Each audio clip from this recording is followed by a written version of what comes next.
এই ইমাম হোসেনের হত্যাকারী প্রকৃতপক্ষে শিয়ারাই, আবার এই শিয়ারাই তার জন্য মায়া কান্না কাঁদে। আচ্ছা, মায়া কান্না ইমাম হোসেনের জন্য কাঁদে। আচ্ছা, ছেলের মর্যাদা বেশি না বাপের মর্যাদা বেশি? বাপের মর্যাদা বেশি। আলী রাদিয়াল্লাহু তাআলা আনহুর জন্য কেন একটু মায়া কান্না কাঁদে না? আলী রাদিয়াল্লাহু, তারপরে ইমাম হোসেনের নানা কে ছিলেন? বিশ্বনবী মুহাম্মদ সাল্লাল্লাহু আলাইহি ওয়াসাল্লাম। তার ব্যাপারে কেন একটু কান্না কানে না?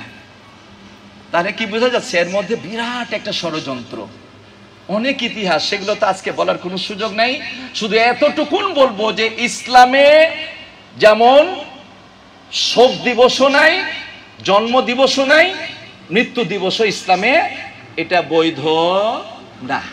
আসুন, এই মাসে আমরা কত রকমের কিছু আমরা দেখতে পাই, এই নিয়ে দুটি কথা আপনাদের সামনে বলতে হয়। এই মাসটি হচ্ছে ফজিলতের মাস, বেশি বেশি নেকি কামায়ের মাস, কিন্তু দুর্ভাগ্য হলো সত্য যে এই মাসেই আমরা বেশি বেশি গুনাহ এবং অপরাধে জড়িয়ে পড়ি। যত রকমের শিরক এবং বেদাত আছে, প্রত্যেকটা শিরক এবং বেদাতের যেন মহড়া প্রদর্শন আমরা করি। এই দিনটা ছিল কি, আর এই দিন নিয়ে আমরা কি খেলা শুরু করে দিয়েছি। আল্লাহু আকবার। তাই আপনাকে জানতে হবে যে এই দিনে যে সমস্ত কি যেন শিরক এবং বেদাত হয়, এগুলাকে চিহ্নিত করে এই শিরক এবং বেদাত থেকে আপনাকে বাঁচতে হবে। মুসা আলাইহিস সালাম শুকরিয়া স্বরূপ তিনি সিয়াম পালন করলেন। আর মুসা আলাইহিস সালামের সংক্ষিপ্ত যদি 1 মিনিট আপনাকে কথা বলতেই হয়, তাহলে আপনি জানেন যে তিনি কি অবস্থায় পড়েছিলেন। মুসা আলাইহিস সালামের জন্ম সময় নিয়ে কি ঘটনা! আল্লাহু আকবার। মুসা আলাইহিস সালামের জন্ম নিবে, তার জন্মের আগেই জ্যোতিষী বলল এমন এক সন্তানের জন্ম হবে ফেরাউনকে যে তার হাতে আপনার পতন ঘটবে। লক্ষ লক্ষ মুসা আলাইহিস সালামকে মারার জন্য লক্ষ লক্ষ সন্তানকে জবাহ করা হয়েছিল। আল্লাহু আকবার। কিন্তু দেখেন আল্লাহর ক্ষমতা কাকে বলে। এই ইতিহাস শুধু নয়, এগুলো থেকে শিখতে হবে আপনাকে আমাকে, শিক্ষা গ্রহণ করে। আজকে আমরা কিছু শিক্ষণীয় বিষয় আলোচনা করব। তার মধ্যে এটা একটা যে দেখেন, যে সন্তানের জন্য আল্লাহ রাব্বুল ফেরাউন লক্ষ লক্ষ সন্তানকে জবাহ করলো, সেই সন্তানকে আবার প্রতিপালন করলেন ওই ফেরাউনের বাড়িতে। আল্লাহু আকবার। একেই বলা হয় আল্লাহ। এর নাম কি? আল্লাহ। আল্লাহ সর্বক্ষমতার মালিক। আপনারা ইতিহাস জানেন। তাহলে দেখেন, আমরা যদি সেই আল্লাহর প্রতি ঈমান রাখি, তাহলে আমাদের কোন রকমের বিপদ আসতে পারে না। এরপরে যখন আরো চলে যান শেষ প্রান্তে, এবার মাদায়েন থেকে যখন আবার ফেরাউনের কাছে দাওয়ার জন্য আল্লাহ রাব্বুল আলামিন পাঠালেন যে দাও, ফেরাউনকে দাওয়াত দাও, ফেরাউনকে দাও কুলা লাহু কাউলান লাইয়িনা, এবং তার কাছে গিয়ে নম্র ভদ্রভাবে কথা বলো। আল্লাহু আকবার। তাওহীদের দাওয়াত নিয়ে গেলেন। তো তাওহীদের দাওয়াত তার কর্ণকুহুরের শেলের মতো বিদ্ধ হলো, অগ্নিশর্মা হয়ে গেল, তার অত্যাচার আরো বেড়ে গেল। এমনকি ষড়যন্ত্র করতে লাগলো যে মুসা এবং এদেরকে একেবারে শেষই করে দিবে, এরকম চিন্তা ভাবনা করতে লাগলো। আল্লাহ রাব্বুল আলামিন নির্দেশ আসলেন যে আসরে বিইবাদি, আমার বান্দাদেরকে তুমি রাত্রের অন্ধকারে নিয়ে চলে যাও। ওয়ালা তাখাফুনা দারাকা ওয়ালা তাহজান, পিছন থেকে তোমাকে ধরে নিবে এই চিন্তা, ভয় যেন তোমার অন্তরে না থাকে। কে বলছেন? আল্লাহ রাব্বুল। আরে আল্লাহ যদি বলে ভয় নাই, মুমিনের আর ভয় করা উচিত? যে আল্লাহ রাব্বুল আলামিন মুসা আলাইহিস সালামকে অভয় দান করলেন, ওই আল্লাহ আপনাকে অভয় দান করতে পারেন না? পারে কি পারে না? তাহলে আল্লাহর প্রতি যদি ঈমান থাকে, আপনার কোনো কাজে ভয় থাকতে পারে না। রাত্রে 6 লক্ষর উপরে অনুসারী বনি ইসরাইলকে নিয়ে তিনি চলে গেলেন, লোহিত সাগরের প্রান্ত দেশে পৌঁছে গেছেন। সকাল বেলাতে দেখছে, আরে এই বনি ইসরাইলের দরজা কেন খুলছে না কেউ? আশ্চর্য, দরজা কেন খুলছে না? এরপরে দুই একটা দরজাকে ধাক্কা মেরে খুলে দেখছে কেউ নাই, আর একটা বাড়িতে যাচ্ছে কেউ নাই, আর একটা বাড়িতে যাচ্ছে কেউ নাই। আশ্চর্য! তখন বুঝতে পারলো এরা তো ভাগছে। পায়ের চিহ্ন থেকে বুঝতে পারছে, মানে ওই ওই ওই সমাতে পায়ের চিহ্নর খুবই দাম। পায়ের চিহ্ন থেকে অনেক কিছু তারা বুঝে ফেলতো। পায়ের চিহ্ন থেকে বুঝলো এই দিকে গেছে, ধাওয়া করলো ফেরাউনের সৈন্য সামন্ত নিয়ে। এবার যখন এই অবস্থা, ফালাম্মা তারা আল জামআনি ক্বালা আসহাবু মূসা ইন্না লামুদরাকুন, যখন এদিকে সমুদ্র আর এদিকে ফেরাউনের ফৌজ, यानी सामने समंदर का मौज और पीछे में ফেরাউন का फौज। এই অবস্থা যখন হলো তখন ফেরাউনের অনুসারী আর সরি মুসা আলাইহিস সালামের উম্মত যারা একটু দুর্বল মনের বলছে যে আমরা তো শেষ, সামনে গেলে নদীতে ডুববো, আর যদি না পার হতে পারি তাহলে ফেরাউনের হাতে কতল হওয়া ছাড়া কোনো উপায় নাই, আমরা সব শেষ। এই কথা যখন মুসার উম্মতেরা বলে আসহাবু মুসা, মুসার সাথীরা বললেন, মুসা আলাইহিস সালাম বললেন কাল্লা ক্বালা কাল্লা ইন্না মাইয়া রাব্বি, কখনোই হতে পারে না, নিশ্চয় আমার সঙ্গে আমার রব আছে, সাইয়াহদিন, পথ তো একটা দেখিয়েই দিবেন, কোন পথে আমরা পরিত্রাণ পাবো, বাঁচতে পারবো ফেরাউনের কবল থেকে আল্লাহ দেখিয়ে দিবেন। কি বললেন জানেন ইতিহাস, বাড়ি দিলেন, নদীর 12টা পথ হয়ে গেল, তাওদিল আজিম, বিরাট পর্বতের মতো দাঁড়িয়ে গেল। ফেরাউনের মুসা আলাইহিস সালামের বাহিনী সমস্তকে নিয়ে, মুসলিমদেরকে নিয়ে তিনি পার হয়ে গেলেন। এমন অবস্থায় ফেরাউনও এসে পৌঁছলো, সেও ওদিকে ওপারে চলে গেছে, এদিকেও রওনা দিয়েছে। আল্লাহ রাব্বুল আলামিন বলেন পানি, এই পানি কার কথা শুনে? আল্লাহ রাব্বুল আলামিনের কথা শুনে, তাই না? এই পানি যখন বলেন তখন বৃষ্টি হয়, যখন বন্ধ করে তখন বন্ধ থাকে। বলছে সমুদ্রের পানিকে আল্লাহ বললেন যে এবার তুমি তোমার কাজ করো, এবার তুমি তোমার কাজ করো। যখন ডুবন্ত অবস্থায় তখন বলল, শেষ মুহূর্তে বলছে আমানতু, কে বলছে? ফেরাউন বলছে কালা আমানতু আন্নাহু লা ইলাহা ইল্লাল্লাযী আমানা বিহি বানু ইসরাঈল ওয়া আনা মিনাল মুসলিমিন। বলছে ওই রবের উপরে, ওই আল্লাহর উপরে ঈমান আনলাম, যে আল্লাহর উপরে ঈমান আনছে কে? বনু ইসরাঈল, আর আমি মুসলিমদের একজন অন্তর্গত। আল্লাহ কি বলছেন? আল আন, এখন, অকাদ আসাইতা কাবল, এর পূর্বে তো তুমি কোনো কথাই আমাদের শুনলে না, এবং বিপর্যয়, জমিনের উপর বিপর্যয় সৃষ্টি করলে, অতএব এখন হবে না, শেষ মুহূর্তে তোবার কোনো দাম নাই, সময় থাকে তোবা। তো এখানে আপনাকে আমি একটা শিক্ষণীয় বিষয় বলতে চাচ্ছি। দেখেন যে আল্লাহর উপর ঈমান কত পাওয়ারফুল একটা শক্তি।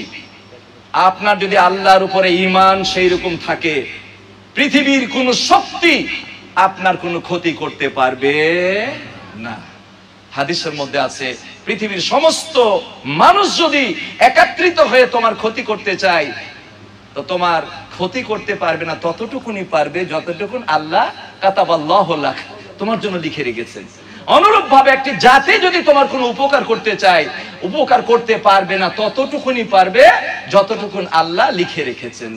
এই বিশ্বাস, ঈমান, ঈমানের মজবুতি, এই ইতিহাস শুনে আপনার আমার ঈমানকে মজবুত করতে হবে, তাহলে দেখা যাবে কেউ আপনার আর কোনো ক্ষতি করতে পারবে না ইনশাআল্লাহ। সম্মানিত উপস্থিতি, তাই আসুন আমরা এই ইতিহাস থেকে আমরা কিছু উপদেশ গ্রহণ করব, আর কিছু করণীয়, কি সংক্ষিপ্ত করণীয় আপনাদেরকে আমার বলা হয়ে গেছে। আপনারা বহু শুনেছেন এই বিষয়ে, যে সিয়াম, ভালো ভালো কাজ, তেলাওয়াত, যত বেশি এই হারাম মাসে, 4টি হারাম মাসে আপনি যত নেক কাজ করবেন তত আপনার কল্যাণ।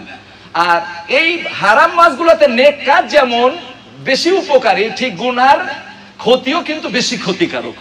অতএব গুনাহ থেকে বিরত থাকতে হবে আর বেশি বেশি কাজ করতে হবে। সম্মানিত উপস্থিতি, এই ছিল মুহররম মাসের এবং আশুরার গুরুত্ব এবং তাৎপর্য।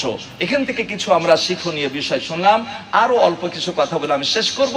সেটা হচ্ছে, আমরা এই মুহররম মাস আসলেই মনে করি যে ইমাম হোসেনের কারণেই বোধহয় এই ইতিহাসটা তৈরি হয়েছে। আসলে কি এটা ঠিক? আসলে এটা ঠিক না। এই মুহররম মাসের এত গুরুত্ব, এই মুহররম মাস হচ্ছে খুশির মাস। আচ্ছা, আপনি শুকরিয়া আদায় করেন বিপদে পড়লে নাকি ভালো কিছু পেয়ে গেলে? আজাবান লিআমরিল মুমিন, রাসূল বলছেন মুমিনের বিষয়টা বড় আশ্চর্যজনক। ইন আসাবাহু খায়রুন, যদি কিছু ভালো কিছু পেয়ে যায়, শাকারা, যে আল্লাহর শুকরিয়া করে, ফাকানা খায়রান লাহু, এই শুকরিয়া করাটাও একটা ইবাদত, এটাও তার জন্য কল্যাণকর। ওয়াইন আসাবাতহু যাররা, আর যদি কোনো বিপদ চলে আসে, সবারা, সবুর করে, এটাও তার জন্য কল্যাণকর। সম্মানিত উপস্থিতি, তাহলে মুসা আলাইহিস সালাম ফার্স্ট শুকরিয়া, মুসা আলাইহিস সালামের নাজাতের কারণে, নাজাতের শুকরিয়া, এটা একটা আনন্দের বিষয়, এটা একটা আনন্দের বিষয়, তাই তিনি শুকরিয়া স্বরূপ তারাও রোজা রাখতো, ইহুদিরা। মুসা আলাইহিস সালাম রাখলেন, আমাদের মুহাম্মদ সাল্লাল্লাহু আলাইহি সাল্লাম তিনিও রোজা রাখলেন এবং নির্দেশ দিলেন রোজা রাখার জন্য। এটা হলো একটা কথা। আচ্ছা, এই খুশির দিনে শুকরিয়ার কারণে রোজা রাখলো, সেটা আবার দুঃখের দিন হতে পারে নাকি? সেটা কি শোকের দিন হতে পারে? শোকের দিনে কেউ রোজা রাখে নাকি? না, এটা আচম্বিত একটা ঘটনা ঘটে গেছে। এটা কি আপনি জানতেন নাকি আমি জানতাম? কেউ জানতো না, এই ঘটনাটা ঘটে গেছে। ইমাম হোসাইনের মর্মান্তিক মৃত্যু এর ইতিহাস আপনারা কিছু না শুনেছেন, সেদিকে আমি যাচ্ছি না, শুনুন। এতটুকুন বলবো, এই ইমাম হোসেনকে কেন্দ্র করে যে এই নকল তাজিয়া, নকল কবর এবং কত রকমের যে অন্যায়, কত রকম যে এলোমেলো বিষয় সংগঠিত হচ্ছে, এটুকুন আপনাদেরকে আমি একটু টাচ দিতে চাই, যেগুলা ইসলাম একেবারে কি এলাও করে না। এই যে লাঠি খেলা, এই যে মোহরা প্রদর্শন করা, এই আপনারা দেখতে পাবেন কত রকম কি মর্সিয়া, কাওয়ালি, তারপরে কত রকমের কিছু যে হচ্ছে, যুদ্ধের মোহরা প্রদর্শন, কত রকম কি হচ্ছে। এটা কারা করে? শিয়ারা। আপনার একটা কথা সংক্ষিপ্ত ভাবে জেনে যাবেন, এই ইমাম হোসেনের হত্যাকারী প্রকৃতপক্ষে শিয়ারাই। আবার এই শিয়ারাই তার জন্য মায়া কান্না কাঁদে। আচ্ছা, মায়া কান্না ইমাম হোসেনের জন্য কাঁদে। আচ্ছা, ছেলের মর্যাদা বেশি না বাপের মর্যাদা বেশি? বাপের মর্যাদা বেশি। আলী রাদিয়াল্লাহু তাআলা আনহুর জন্য কেন একটু মায়া কান্না কাঁদে না? আলী রাদিয়াল্লাহু, তারপরে ইমাম হোসেনের নানা কে ছিলেন? বিশ্বনবী মুহাম্মদ সাল্লাল্লাহু আলাইহি ওয়াসাল্লাম, তার ব্যাপারে কেন একটু কান্না কানে না? তাহলে কি বোঝা যাচ্ছে? এর মধ্যে বিরাট একটা ষড়যন্ত্র, অনেক ইতিহাস, সেগুলো তো আজকে বলার কোনো সুযোগ নাই। শুধু এতটুকুন বলবো যে ইসলামে যেমন শোক দিবসও নাই, জন্ম দিবসও নাই, মৃত্যু দিবসও ইসলামে এটা বৈধ না। কোনো দিবসই পালন করা ইসলামে বৈধ করা হয়নি। অতএব এই ইমাম হোসেনের নামে যে শোক দিবস পালন করা, মোহরা করা, এটা ইসলামে জায়েজ না। প্রাক ইসলামী যুগে মনীষীগণের মৃত্যুতে কিভাবে শোক পালন করা হতো, আমরা যদি প্রশ্ন করি দেখতে পাবো কিভাবে কি করা হতো। যে কখনো কখনো তাদের জন্মদিন এবং মৃত্যু, জন্মবার্ষিকী এবং মৃত্যুবার্ষিকী মানে হাইলাইট করে স্লোগান দিয়ে মোহরা প্রদর্শন করে তাদের মৃত্যুবার্ষিকী পালন করা হতো। আবার কোনো কোনো সময় তাদের মৃত্যুবার্ষিকীতে কি করা হতো? তাদের মাজারে, তাদের কবরে পুষ্পাঞ্জলি অর্পণ করতো, তারা চিৎকার করে কন্দন করে তারা উদযাপন করত। আবার কোনো কোনো সময়তে এই মৃত্যু ব্যক্তির ছবি নিয়ে ওই র্যালি করে তারা তাদের মৃত্যুবার্ষিকী পালন করত। তাওহীদের দৃষ্টিতে এগুলা সব কিছুই কি জায়েজ না, এগুলো সবই নিষিদ্ধ। বিশ্বনবী মুহাম্মদ সাল্লাল্লাহু আলাইহি সাল্লাম তার সন্তান ইব্রাহিম যখন মারা গেলেন, তখন বিশ্বনবী মুহাম্মদ সাল্লাল্লাহু আলাইহি সাল্লাম কি বলেছিলেন? তিনি চোখ দিয়ে দরদর করে পানি পড়ছে। সাহাবা ইকরাম বলছেন, ইয়া রাসূলুল্লাহ, আপনি এটা নিষেধ করেছেন, আপনি কিভাবে এটা করতে পারেন? বিশ্বনবী মুহাম্মদ সাল্লাল্লাহু আলাইহি সাল্লাম তিনি বললেন, ইন্নাল আইনা তাদমাউ ওয়াল কালবু ইয়াহজান, অন্তর ব্যথাতুর, আমার সন্তান ইব্রাহিমের জন্য আমার অন্তরে বড় কষ্ট। ওয়াল আইনু তাদমা, অশ্রু নয়ন যুগল অশ্রুপাত করছে। ওয়ালা নাকুলু ইল্লা মা ইয়ারজা রাব্বুনা, আর আমার মুখ দিয়ে সেই কথাই বের হবে যে কথাতে আমার মালিক রাজি হয়ে যান। আল্লাহু আকবার। বিপদে পড়লে, মৃত্যু ঘটলে মুমিন কি করবে, মুসলিম কি করবে? সেই আদর্শটা গ্রহণ না করে সেই আদর্শকে বৃদ্ধাঙ্গুলি দিয়ে আমরা শোক দিবস পালন করব, এটা কি হয়? হয় না। তার মেয়ে জাইনাবের সন্তান মারা গেল। বিশ্বনবী মুহাম্মদ সাল্লাল্লাহু আলাইহি ওয়াসাল্লাম বাসায় নাই, দূরে। জাইনাব মেয়ে খবর পাঠালেন বাবাকে, যে আসতে বললেন। তাৎক্ষণিক তিনি আসতে পারলেন না, দূতের মাধ্যমে তিনি পাঠিয়ে দিলেন, যাও জাইনাবকে বলো ইন্না লিল্লাহি মা আখাযা, জাইনাব তোমার সন্তান মারা গেছে, ইন্না লিল্লাহি মা আখাযা, আল্লাহ যা নিয়েছেন তা তারই, আল্লাহ যা নিয়ে নিয়েছেন তা তারই। ওমা লিল্লাহি মা আতা, আর যা দিয়ে রেখেছেন সেটাও তারই। কুল্লুন বিআজালিম মুসাম্মা, প্রত্যেকটা জিনিসের একটা নির্ধারিত সময় রয়েছে। ফাল তাসবির আল তাহতাসিব, বলছেন মেয়ে তোমার সন্তান মারা গেছে, তুমি কি করো?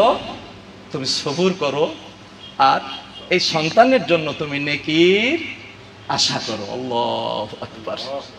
কি বললেন তিনি, আর আমরা কি করি? সম্মানিত উপস্থিতি, যে কোনো বিপদে মুমিনের কি করণীয়, আর আমরা কি করছি? একটা ছোট্ট হাদিস বলি এখানে, বলে আমি শেষের দিকে নিয়ে যাব। আপনারা জানেন উম্মে সালমা, উম্মে সালমা তার স্বামী আবু সালমা রাসূলের কাছ থেকে একদিন একটা হাদিস শুনে আসছেন। হাদিস শুনে এসে খুব খুশি, খুব খুশি। বলছেন আমি একটা সুন্দর হাদিস শুনে আসছি, কি যে কেউ কোনো মুমিন যদি তার বিপদে পড়ে ইন্না লিল্লাহ পাঠ করে, আর এই দোয়াটা যদি পাঠ করে, আল্লাহুম্মা আজুরনি ফি মুসিবাতি ওয়া আখলিফ লি খাইরাম মিনহা, এই দোয়াটা যদি পাঠ করে, তাহলে তার যে নিয়ামতটা চলে গেছে তার চাইতে উত্তম নিয়ামত তাকে দান করবেন। তো রাসূলের কাছ থেকে, রাসূলের উম্মে সালমা আবু সালমার কাছ থেকে কথাটা শুনে তার খুব ভালো লাগছে, মুখস্থ করে ফেলছে। আবু সালমা মুখস্থ করছে, উম্মে সালমাও মুখস্থ করছে। আল্লাহু আকবার। বিপদে সবরের যে কি রেজাল্ট, এটা আপনাকে আমি একটু দেখাচ্ছি 2 মিনিটে। এরপরে কি হলো, হঠাৎ করে ও আবু সালমা মারা গেলেন। এই খবর যখন উম্মে সালমাকে দেওয়া হলো, তখন উম্মে সালমা বলছেন, এই খবর পাওয়ার সাথে সাথে আমি আল্লাহ রাব্বুল আলামিনের নির্দেশ মোতাবেক আমি বললাম কি, ইন্না লিল্লাহি ওয়া ইন্না ইলাইহি রাজিউন। মুমিন যত বড় বিপদে পড়ুক না কেন, প্রথম কথা হবে ইন্না লিল্লাহি ওয়া ইন্না ইলাইহি রাজিউন। তারপরে যখন আমি তার পরের অংশটা পাঠ করব, যে আল্লাহুম্মা আজুরনি ফি মুসিবাতি ওয়া আখলিফ লি খাইরাম মিনহা ওয়া আখলিফ লি খাইরাম মিনহা, আল্লাহ তুমি আমাকে এর জন্য আমাকে বিনিময় দান করো, আর আমাকে তুমি আজুরনি ফি মুসিবাতি, আল্লাহ তুমি আমাকে বিনিময় দান করো, ওয়া আখলিফ লি খাইরাম, যা হারিয়েছে তার থেকে উত্তম কিছু আমাকে দাও। আমি তখন মনে মনে ভাবছি, এই মদিনার মধ্যে আবু সালমার চাইতে তো ভালো মানুষ কাউকে দেখছি না। অর্থাৎ বলা হচ্ছে যা চলে গেছে তার থেকে উত্তম দিবে। তা আমার স্বামী আবু সালমা চলে গেছে, এই দুয়ার অর্থ তো এটাই যে আবু সালমার চাইতে উত্তম স্বামী আল্লাহ আমাকে দিবে। এই দোয়াটা পড়ছি, আর মনে মনে আমার চিন্তা হচ্ছে যে ওর চাইতে ভালো লোক কই মদিনাতে। তারপরেও যেহেতু রাসূল বলেছেন পড়লাম। আল্লাহু আকবার। এর পড়ার পরে পড়লাম, এরপরে যখন ইদ্দাতটা চলে গেল, হঠাৎ করে একটা বিয়ের পাইগাম আসলো তার কাছে। কিসের পাইগাম আসলো? বিয়ের পাইগাম আসলো। কার কাছে? উম্মে সালমার কাছে। এই বিয়ের পাইগাম কে পাঠালেন? এই পৃথিবীর মধ্যে সর্বশ্রেষ্ঠ ব্যক্তিত্ব বিশ্বনবী মুহাম্মদুর রাসূলুল্লাহ সাল্লাল্লাহু আলাইহি সাল্লামের পক্ষ থেকে বিয়ের পাইগাম আসলো। আল্লাহু আকবার। তাহলে আবু সালমার চাইতে উত্তম কেউ পেয়েছে না পাই নাই? তো এই যে রাসূলের যে দোয়া, কত বড় কার্যকারিতা তার, কিভাবে আল্লাহ কবুল করলেন। রাসূল বিয়ের জন্য, নিজে বিয়ে করার জন্য পাইগাম পাঠিয়ে দিয়েছেন। উম্মে সালমা বলছেন, ইয়া রাসূলুল্লাহ, আমার তো কয়েকটা সন্তান আছে, আমার মন তো ভালো নাই, আপনার তো যথাযোগ্য খেদমত আমি করতে পারবো না। তো বলছে যখন তুমি আমার ঘরে আসবে তোমার মনে কষ্ট থাকবে না।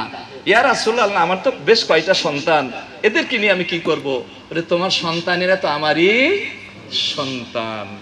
বিয়ে হয়ে গেল। তাহলে বিপদে পড়ে এই দোয়া পাঠ করার যে কি রেজাল্ট, এর চাইতে বড় রেজাল্ট আর কিছু হতে পারে না। সম্মানিত উপস্থিত, তাই আসুন আমরা শোক দিবস পালন করব না, কারণ ইসলামে কোনো শোক দিবস বলে কোনো কিছু নাই। আমরা বিপদেও ইসলাম নির্দেশনা দিয়েছে কিভাবে আমরা করব, বিপদ বা শোকটাকে কিভাবে পালন করব, এবং কোনো খুশির খবর, ভালো কোনো নিয়ামত পেয়ে গেলে আমাদের কি করণীয় সেটাও ইসলাম আমাদেরকে বলে দিয়েছেন। তাই একজন মানুষ যদি বিপদে, ধরেন কেউ মারা গেল, ইসলাম এমন একটি জীবন ব্যবস্থা যে আপনার জন্ম থেকে নিয়ে মৃত্যু পর্যন্ত সব নির্দেশনা আপনি পাবেন। পরিশেষে আমি শুধু এতটুকুন বলবো, একজন মারা গেছে, আপনি কি পরিমাণে শোক পালন করবেন সেই কথাও ইসলাম দিয়ে দিয়েছে। রাসূল সাল্লাল্লাহু আলাইহি ওয়াসাল্লাম বলেছেন, মা মিন ইমরাতিন তুমিনু বিল্লাহি ওয়াল ইয়াউমিল আখির, বলছে এমন কোন নারী নাই যে আল্লাহ এবং পরকালে বিশ্বাসী। আল্লাহ এবং পরকালে বিশ্বাসী যে নারী, সে নিজেকে মুমিন বলে পরিচয় দিবে। তার কি কাজ? সুখে দুঃখে সে কি বলবে? সে শোক পালনটা কি পরিমাণে করবে? বলছে আনলা তোহিদ্দা আলা মাইয়াতিন ফাওকা সালাস, সে মৃত্যু, কেউ মারা গেছে আপনার কোনো আত্মীয়, এখানে যদিও নারীর কথা বলা হয়েছে যে শোক পালন করতে হলে কোনো নারীর যদি আত্মীয় স্বজন কেউ মারা যায় তাহলে 3 দিন শোক করতে পালন করতে পারবে, মানে অনাড়ম্বর জীবন। আর স্বামীর ব্যাপারে শুধু ইল্লা জাওজান আরবাত আশহুর ও আশরা, 4 মাস 10 দিন, এইটা সীমা বেঁধে দিয়েছে। নারীর কথা বলা হয়েছে। এরপরেও এটা মতামত আছে যে শুধু নারী নয়, আপনার কোনো আত্মীয় মারা গেলেও যে কেউ হোক না কেন আপনি 3 দিন অনাড়ম্বর জীবন যাপন করতে পারবেন। এর চাইতে বেশি করার কোনো সুযোগ নাই। সম্মানিত উপস্থিতি, তাই আসুন, যেহেতু আজকে সময় গড়িয়ে গেছে, আগে কিছু সময় আমাদের যেহেতু আজকে নতুন ছিল তাই অতিবাহিত হয়েছে, তাই আমরা আর আলোচনাকে দীর্ঘায়িত করতে চাচ্ছি না, আমরা এখানে শেষ করে দিতে চাচ্ছি। আপনাদের পরিশেষে আমি এতটুকুন বলবো, আসুন আমরা শুধু কারবালার ইতিহাস শুনবো না, ইমাম হোসেন, এখান থেকে শিক্ষা আপনাকে একটাই নিতে হবে, হক প্রতিষ্ঠিত করার জন্য তিনি জীবনকে বিলিয়ে দিয়েছেন, তবুও পিছপা হন নাই। মুমিনের চরিত্র হবে এটাই। বাংলাদেশ জমিয়তে আহলে হাদিস, যেটা 78 বছর আগে আল্লামা আব্দুল্লাহ কাফি আল কুরাইশি তিনি প্রতিষ্ঠিত করেছেন, এই 78 বছর এটাই হচ্ছে কি, এটাই হচ্ছে পুরাতন এবং এটাই হচ্ছে মূল। অতএব এটাই হক যে আপনাকে এটাই ধরে ইনশাআল্লাহ থাকতে হবে। অতএব জীবন চলে গেলেও আমরা হকের উপর থাকবো, পিছপা হব না, এটা আপনাকে আমাকে শিখতে হবে। এবং বিপদে আপদে যত বড়ই বিপদ হোক না কেন, মুমিন কোনোদিন হতাশ হতে জানে না। বিপদে পড়লেই মুমিন কি বলবে? ইন্না লিল্লাহি ওয়া ইন্না ইলাইহি রাজিউন। এই যে শিক্ষণীয় বিষয়গুলা আমরা যদি, এবং মৃত্যু ব্যক্তি হলে, কেউ মারা গেলে কি করতে হবে, কিভাবে আপনি শোক পালন করবেন, চোখ দিয়ে পানি পড়বে, মন ব্যথাতুর হবে, এটা জায়েজ, কিন্তু হাত দিয়ে আর কি এই জিহ্বা দিয়ে চিল্লাফালা করা, চাপড়ানো, এগুলো সম্পূর্ণ নিষেধ। অতএব এগুলা থেকে এই শিক্ষণীয় বিষয়গুলা আমাদের জীবনে বাস্তবায়িত করতে হবে। আল্লাহ রাব্বুল আলামিন যেন আমাদের তৌফিক দান করেন যে আমরা যেন আল্লাহ রাসূলের প্রত্যেকটা সুন্নাতকে আমরা বাস্তবায়িত করতে পারি এবং সুন্নাহ অনুযায়ী জীবন গড়তে পারি, এবং সুন্নাহর উপরেই যেন মৃত্যুবরণ করে কাল কিয়ামতের কোটে জান্নাতুল ফেরদৌস পেতে পারি। তৌফিক যেন দান করেন, আমিন। ওয়া আখিরু দা'ওয়ানা আলহামদুলিল্লাহি রাব্বিল আলামিন। আসসালামু আলাইকুম ওয়া রাহমাতুল্লাহ। একটা মেসেজ দিয়ে আজকের এই মসজিদুত তাহিরের সম্মানিত সভাপতি, সম্পাদক, কমিটির সম্মানিত সদস্যবৃন্দ এবং আমার সামনে উপস্থিত এই মসজিদের পরম সম্মানিত ইসলাম দরদি, জমিয়তে আহলে দরদি ভদ্র মহোদয়গণ,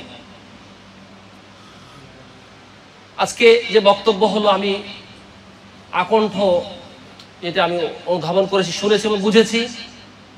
তবে একটি কথা খালি বলে রাখা ভালো, সেটি হলো এই, আল্লাহ নবী সাল্লাল্লাহু আলাইহি সাল্লাম ডিসিশন দিলেন যে আগামী বছর আমি 2টো রোজা রাখবো। কি বলেন? তিনি সেই সুযোগ পাননি। খুবই প্যাথেটিক। আল্লাহ নবী সাল্লাল্লাহু আলাইহি সাল্লাম যে তিনি ডিজায়ার করলেন কিন্তু তিনি পারলেন না। ওই যে একটু আগে হযরত বললেন সবকিছু নির্ধারিত, সবকিছু মুকাদ্দার, আমি কবে যাব আমি জানি না।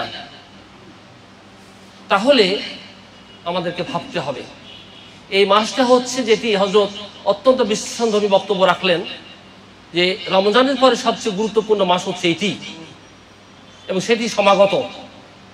আর এটির বদলা কি দিবে? আল্লাহ তাআলা বলছেন সিয়াম শুধু আমার জন্য, এর বদলা কে দিবে? আমিই দেব। আজকে একটা বদলা নেওয়ার একটা মেসেজ নিয়ে আসছে আপনার কাছে। আপনারা জানেন যে বাংলাদেশ জমিয়তে আহলে হাদিস, উনি বললেন 78 বছর বয়সের একটি সংগঠন, যে সংগঠনটি মানুষকে সঠিক পথে পরিচালিত করার জন্য, কোরআন এবং সহিহ সুন্নাহর আলোকে জীবন করার জন্য, কোরআন এবং সহিহ সুন্নাহর আলোকে সমাজ, পরিবার, ব্যক্তি জীবনকে পরিচালিত করার জন্য দিক নির্দেশনা দিয়ে আসছে। আল্লামা আব্দুল হাই কাফি আল কুরাইশি রাহিমাহুল্লাহ তার ইন্তেকালের পরে দীর্ঘদিন যাবৎ বিশিষ্ট শিক্ষাবিদ এবং বিশ্বনন্দিত বলতে পারেন আপনারা একজন ধর্মতত্ত্ববিদ, শিক্ষা প্রশাসক ডক্টর আল্লামা আব্দুল বারী আমাদের কাছে যে আমি বলি এটা বিরাজ রেখে গেছে, এটিকে ধরে রাখা, এটিকে সমুন্নত রাখা আমাদের দরকার। কি বলেন? আজকে বেঁচে থাকার একটা শর্ত হচ্ছে যে আমাদের ঐক্যবদ্ধ থাকতে হবে। ঐক্যবদ্ধ যদি না থাকেন তাহলে কিন্তু হারিয়ে যাওয়ার সম্ভাবনা আছে। খুবই বছর ঘটনা আপনারা জানেন যে এক ব্যক্তির কুষার খেয়েছে 3টা ছেলে, একটা হিন্দু, একটা খ্রিস্টান, একটা মুসলমান। জানেন তো ঘটনাটা নিশ্চয়ই। মালিক চিন্তা করছে এদের কিভাবে দমন করা যায়, একত্রে ধরলে তো পারা যাবে না, বুদ্ধি বের করেছে। বুদ্ধি আপনারা জানেন নিশ্চয়ই, শুনেছেন নিশ্চয়ই, নাকি বলবো? জানেন আপনারা। মুসলমানকে ধরলে জানি বেটা তুই তো মুসলমান, তুই কেমন করে এটা খাইছিস, আচ্ছা করে পিটন দেওয়াকে একবার শোয়াই দিছি। হিন্দুকে বলছে তুই বেটা হিন্দু, আচ্ছা মুসলমান খাইলো, তুই আবার কেন খাইনি আমার ফলটা? সম্মানিত সুধীমণ্ডলী, তৃতীয় খ্রিস্টানের কথা আমি আর বলবো না, আপনারা বুঝতে পারছেন ধারাবাহিকতায়। আমাদের ঐক্যবদ্ধ থাকতে হবে। আর ঐক্যবদ্ধ থাকতে হলে আমাদের যে কাজটি হচ্ছে সেটা হলো এই, যে আমাদের সমাজে, সংস্কৃতিতে, শিক্ষায়, ভাবনায় আমাদের ঐক্যবদ্ধ থাকতে হবে। এবং এটির জন্য বাংলাদেশ জমিয়তে আহলে হাদিস একটা সুচিন্তিত একটা প্রকল্প গ্রহণ করেছে। আমার পাশে আমাদের বাংলাদেশ জমিয়তে আহলে হাদিসের সম্মানিত ভারপ্রাপ্ত ট্রেজারার উপস্থিত আছেন আলহাজ জাহাঙ্গীর হোসেন ভাই।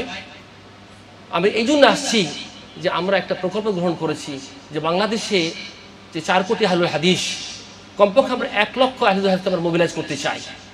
তাদের কাছে আমরা সেফ 100 কোটি টাকা চাচ্ছি জমিয়তের কল্যাণে, আপনাদের কল্যাণে, আপনাদের জায়গায় খরচ হয়েছে, এটি অন্য কোথাও যাবে না, বিদেশে টাকা যাবে না। এটি যদি হয় তাহলে আমাদের বছরে প্রতি মাসে 1 কোটি টাকা রাষ্ট্র আসবে, যে টাকা দিয়ে আপনাদের বিশ্ববিদ্যালয় গড়ে উঠেছে, যে স্বপ্নটা ছিল বহু বছরের। সেটি ক্ষেত্রে আমাদের কর্তাবৃন্দরা চিন্তা করছেন, আমাদের যারা নেতৃবৃন্দ চিন্তা করছে যে একটা মেডিকেল বিশ্ববিদ্যালয় হতে পারে, তো সুতরাং অর্থের প্রয়োজন। সবচেয়ে বড় কথা হলো এই দাওয়াতের কাজ পরিচালনা করার জন্য অর্থের প্রয়োজন।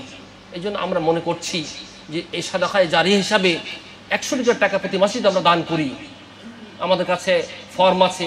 এর দ্বারা আরেকটা উপকার হচ্ছে, এটা হচ্ছে যে আমরা এটার দ্বারা আমরা আমাদের তালিকা প্রস্তুত করতে চাই, আমরা সেন্সাস রাখতে চাই, আমরা পরিসংখ্যান করতে চাই যে আমাদের আহলুল হাদিস কতজন। প্রকৃতি যারা আমাদের সাথে থাকবেন তাদের তালিকা আমাদের কাছে থাকবে, এবং আল্লাহ চাহে তো ভালোতে মন্দে সুখে দুঃখে এর রেকর্ডটা আমাদের কাজে লাগতে পারে।